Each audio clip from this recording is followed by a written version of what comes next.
Welcome to Al Majeed world spoken English live. आज हम लोग ट्रांसलेशन पढ़ना सीखेंगे कि ट्रांसलेशन किस तरह से हिंदी से इंग्लिश में करते हैं। तो आइए सबसे पहले हम जानते हैं कि इंग्लिश में सेंटेंस के कितने भाग होते हैं। तो इंग्लिश में सेंटेंस के 3 भाग होते हैं। कौन कौन? तो सब्जेक्ट, वर्ब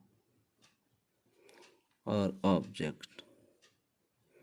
तो सबसे पहला प्रॉब्लम बच्चों में यह होता है कि हिंदी के वाक्य में सब्जेक्ट को कैसे चुनें, ऑब्जेक्ट को कैसे चुनें और वर्ब को कैसे चुनें। तो सब्जेक्ट को चुनने के लिए एक आसान सा तरीका है कि हम उस एक शब्द कौन से प्रश्न करते हैं और इसका जो उत्तर होता है वही सब्जेक्ट होता है। और वर्ब जब चुनते हैं तो वर्ब को चुनने के लिए एक सेंटेंस है, क्या करता है से प्रश्न करने पर जो उत्तर मिलता है वो ऑब्जेक्ट होता है, सब वर्ब होता है। और ऑब्जेक्ट क्या या किसको का जो उत्तर देता है, किसको का उत्तर देता है उसे क्या कहते हैं? ऑब्जेक्ट कहते हैं।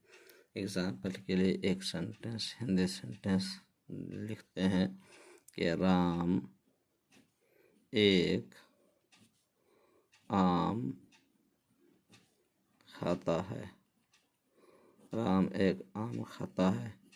यह हिंदी सेंटेंस है। इसको इंग्लिश बनाएंगे, इसका ट्रांसलेशन करेंगे इंग्लिश में कैसे। तो हमें 3 चीज़ की आवश्यकता पड़ेगी, एक सब्जेक्ट की, वर्ब की और ऑब्जेक्ट की। और सब्जेक्ट को किस तरह से चुनना सीखते हैं तो कौन से प्रश्न करके। आइए प्रश्न करके देखते हैं। जैसे कि कौन एक आम खाता है, तो उत्तर मिला राम, तो यही सब्जेक्ट हुआ और इसको एस से दर्शाते हैं। फिर अब हमें क्या चुनना है? वर्ब, क्या करता है तो खाता है, यह वर्ब हो गया, इसको हम भी से दर्शाते हैं। और एक चुनना है ऑब्जेक्ट, क्या तो आम, तो यही हो गया ऑब्जेक्ट। तो इसको इंग्लिश में कैसे लिखेंगे? तो इंग्लिश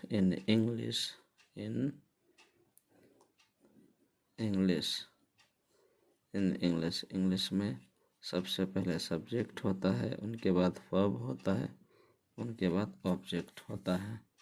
तो सब्जेक्ट क्या है? तो राम, तो Ram.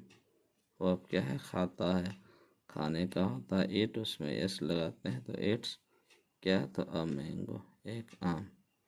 Ram it's a mango, Ram एक आम खाता है। उनके बाद सेकंड सेंटेंस लेते हैं। ऑब्जेक्ट में कभी क्या और किसको दोनों से प्रश्न कर किया जा सकता है। सेकंड एग्जांपल लेते हैं, मोहन सीता को बुलाता है। मोहन सीता को बुलाता है। इस वाक्य में सब्जेक्ट कौन है, ऑब्जेक्ट कौन है और वर्ब कौन है, इसे पहचानने के लिए हम फिर वही कौन, क्या करता है या किया है या किसको से प्रश्न करेंगे। कौन सीता को बुलाता है तो उत्तर मिला कि मोहन, तो यह सब्जेक्ट होगा।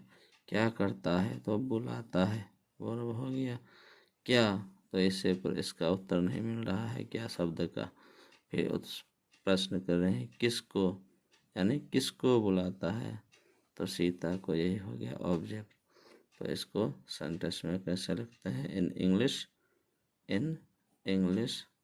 तो इंग्लिश में सबसे पहले सब्जेक्ट होता है, तो सब्जेक्ट यहाँ क्या है?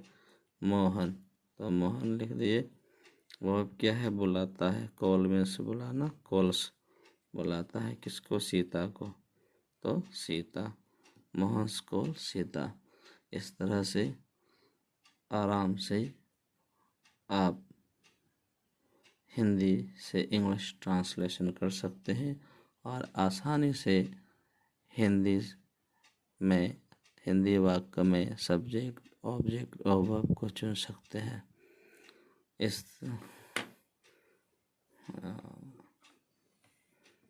अगर आप मेरे चैनल में नए हैं तो सब्सक्राइब करें और घर बैठे अंग्रेजी का लुत्फ़ उठाएं। Thank you.